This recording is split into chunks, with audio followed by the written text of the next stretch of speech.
today's Agri Nation segment I totally love, because right here we do focus on the modern technology that is being deployed by our farmers. You know, now agriculture has evolved. Si kama kitambo tu kuenda kwa shamba na jembe unalima the whole day, ukitaka kuangalia wewe unaangalia juu unasema mvua ni ya jua. No, now we have gadgets that help us do agriculture with a lot of precision, and that is exactly what we will be talking about in this segment. Come along with me, let us meet our Agri star of the day. Tanya. Hi, how are you? Good, nice to see you here. Nice to see you. Thank you so very much for having us here. I mean, it's a beautiful place. You should come and see it. Yeah. Right? So we want to talk about the technology here. There's a lot. There's a lot, and some of it you can see. I mean, it's a box and it has cables, so obviously that does something. Some of it you can maybe feel, and this is what we have above us. This project is really special because we gather information through this technology you see. So for example, this box that looks really simple, it has a little solar power panel here that operates it, and what you see, it actually does many things. So this measures the pressure of the irrigation in the pipes, and this measures humidity and evaporation. So what that tells us in the research is we can actually monitor from afar, so from Israel or from Arizona, which we have partners in. They can look in their computer and see if this plot was irrigated properly. If it rained, maybe we need to reduce irrigation, which is something farmers always want to do because you can save water. If the plant is stressed, this actually, a small box is very smart, and it has this ability to calculate. If it's too dry and the roots haven't gotten irrigation in a long time, then the farmer needs to attend to it. So what is it going to show you that will indicate your plant is stressed? So it's going to show us that the soil is dry, but also that there was no irrigation for a long period of time. So you know, you need to irrigate, but also you need to monitor and see what happens, and if the plant is stressed already and showing stress levels, and to attend to it. So that's the visible technology, and as I said, there's the not invisible, because if you look up you can see the solar panels above us. Basically this is called agrivoltaic. So agri as in agriculture and voltaic as in photovoltaics. What we do is we actually are able to use the land for two purposes. One, to grow beautiful vegetables, and two, to generate energy from the sun, so you can use that energy for multiple uses. Where we are now in Lower Misambani, we're using the energy to pump water from the river and provide water to this site and to the school right next to us. Great, using the solar panels. Yes. And then we have this that helps us understand the state. The state of the plant, and you have this right next to you, which is a humidity measurement. So humidity in the air, not in the soil. So we can understand the climate situation. All of this gives us knowledge, not just for this farm, but for other farmers, because when you understand how plants react in humidity levels, certain humidity levels or irrigation levels, you can understand the protocol and improve your farming. What do we call this machine again? So it's Viridix, and it's actually an Israeli technology, and it's a sensor. It's a moisture sensor in general. Yeah. Sensor. Is it being used now by different farmers across the country, or what's the uptake of this technology so far? So this place we're standing in is actually a pioneering project. This is the first project of its kind, which is a community-led agrivoltaic, and we're using these sensors to get the data on the field, but also to learn for the future. I can tell you that in Israel it's very common to use sensors in the field to improve our yield, capacity of the yield. Different farmers have them. Yes, I'm married to a farmer. We have technology in our farms. We use it all the time, because at the end of the day, it's being hard to be a farmer. It's getting tougher and tougher. The climate is changing, and we want to improve ourselves. To do that, we need to learn the plant better. We need to really get into the roots, so to speak, of the plants, to understand how to improve the yield and the quality of our crops to be better. Yeah. And it's powered by this? Yes, so this one is powered by this, but the water pumps that we're using obviously are powered by the big solar panels that we have over our heads. All right. And for maintenance, just to make sure that what you're getting is accurate results from the technology that we're using here, what do you need to do as a farmer? As a farmer, you just need to connect it. You can see here that it's connected to the drip irrigation, and this is actually in the ground. You can see it's actually too, because it's measuring these 2 rows. All right. But you can tell it's very robust. It's not a gentle technology that you need to be scared that it's going to get wet or it's going to get ruined. Okay. So it's very because it's designed for farmers. It's not designed for labs. Great. So, yeah. Given that now we have a lot of people who are getting into agriculture, but they're not on the farms entirely. Exactly. Or if you have a large plot and you need to oversee many different crops, that is definitely a solution. So that can in help one farm, let's say I have 10 acres or someone has 20 acres. Does this service the whole farm? You can have it, so it depends on the plot you have. Here we're using multiple, you can see another one over there because we have different shading structures. So we're testing in the sun, we have another one in the control section, but farmers will not need so much of that. I mean, because the irrigation will be one system and the sun is one, and you don't need that many. We're using 3 here because we have different settings of shades. So in my 10 acres, I can use one. Which there's one behind you. Can you see that? I'm going to the restaurant to scan my menu for food. Exactly. So basically, it's an address, right? It's like a URL address. So you can use it in many applications. But here, what we do is that the farm manager is scanning this with her phone or iPad. Can you try? I don't know if you can. I don't have. Do you have a phone? Yes, Let's try. What does it do? So it will upload a form of data that you need to fill up. So maybe don't fill it up because it will ruin our research. But try. Yeah. Oop. Let's see what she needs to fill up. That didn't work for you. So I opened the app. Yeah. See what happens. It's connected to a specific program, so I'm not sure it's going to work for you. But basically, the farm manager here in our site is uploading data on this, so size of leaves, length of the crop, so we can monitor the whole season and see from where you are. Right, throughout the season. And so this row is 0061 and then this row is 0055, and you can compare data and see on this row, this is what happened, this was the humidity, this was the size, this is different. So the data is data for what and what exactly? Please for break research. that down for us. So it could be the soil. It could be the soil, it could be the size of the leaves, it could be the fruit, if it has fruit. This is kale, so you don't have fruit. So if it's the size of the leaf, so you will measure with a ruler. You will measure and you will see it's 20 centimeters by 17. Once you scan this, it's obviously connected to a date in time, so we can tell that on the 3rd week of planting, it was this size. But in the sun, it was smaller, and then you can compare and say, okay, so kale will grow better in the shade because it's bigger leaves. See, so when I said there are layers of technology, it's this technology is for collecting data. It's not for farmers, it's for the research itself.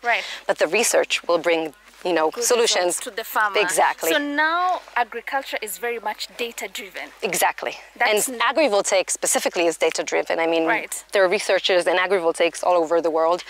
And everyone is trying to understand what is the secret recipe, what is the success recipe, what do you need to grow, for how long, what irrigation, all of that. So that's what we're trying to find out so other farmers can use it. So this is data that will be used by the researchers. Yes. But talk to the person who's now a farmer and not a researcher. What kind of data do they need to make sure that they are keeping for better management of their farms? So I would say the irrigation is key.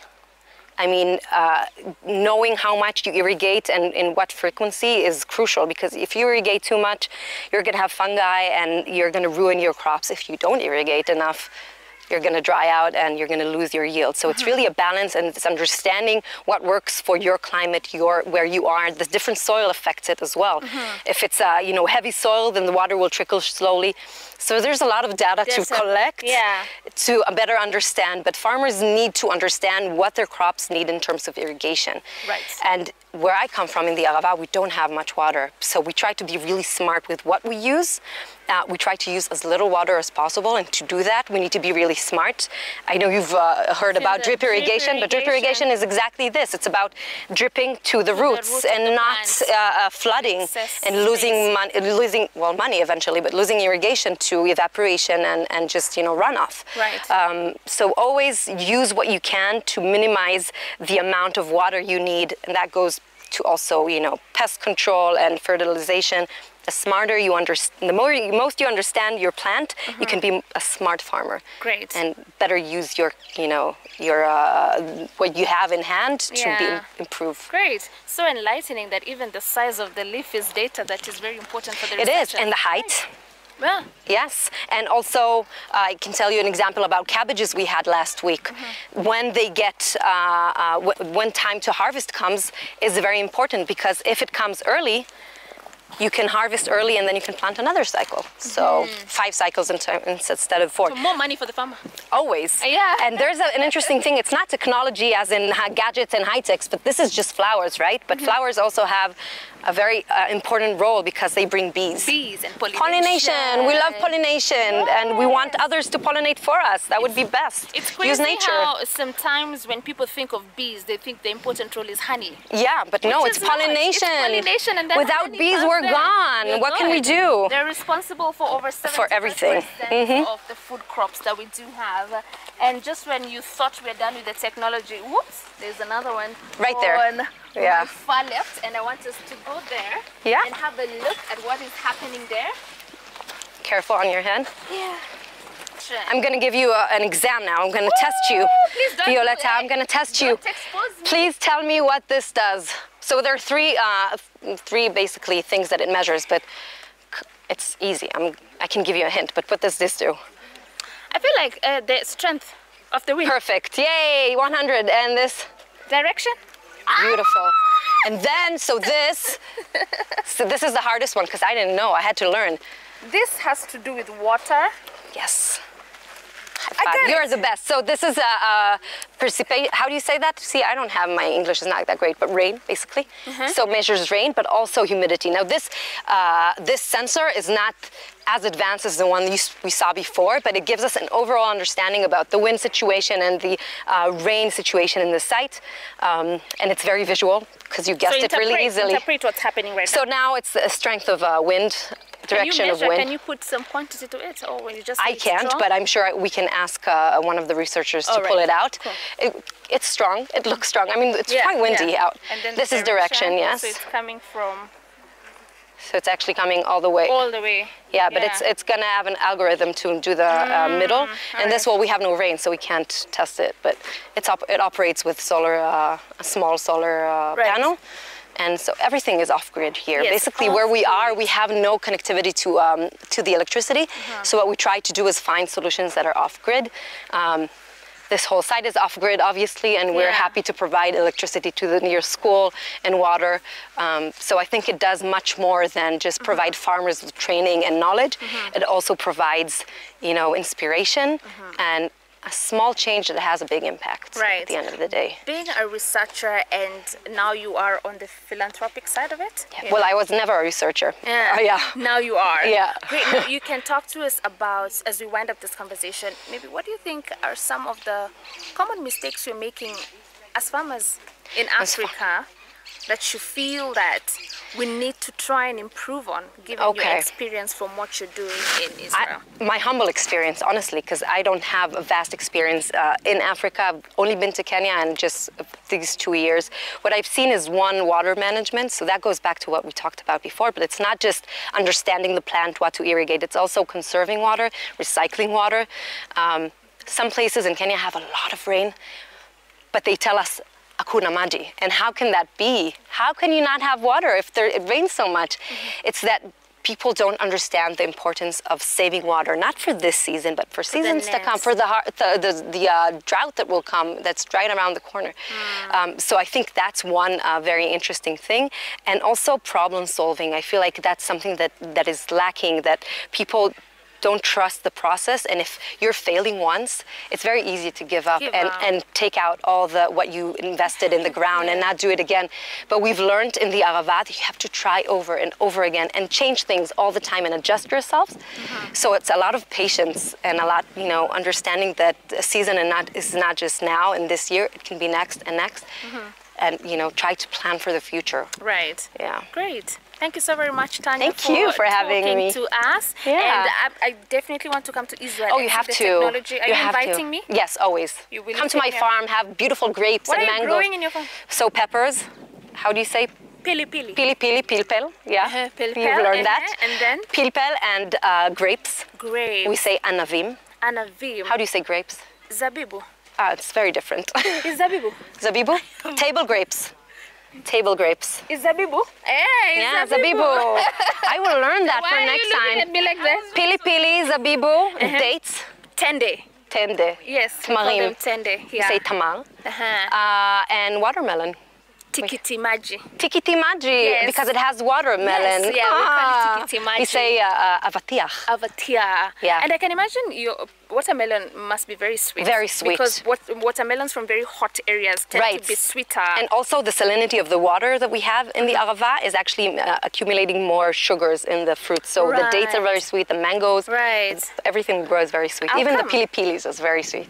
Pili-pili is sweet, the irony in that. It's very sweet, not spicy. We have long and sweet ones, the best one. And, Thank you so much, Tanya, for talking to us. I'll definitely come to your farm. I want to see the technology in the winter, though. In the winter. Yeah, it's very hot in the summer. I like summer. No, it's 45 degrees. It's not this summer. So I should come during the winter. Yes. So like for you, this one is... This is fall for us. Oh, really? And the Autumn. way I'm dying. Yeah, you're dying from the sun. Well, the radiation is high, but no, it's very nice. Right. Thank you so much for talking to us. Thank you for having me. All right. Oh, such a fantastic conversation right here with Tanya, talking to us about technology and why it's very important for us now to practice data-driven agriculture. And you've had it. She's invited us to go to Israel and see some technology. And trust you me, Kenya's Gold will be there. Yes. Thank you so much for watching.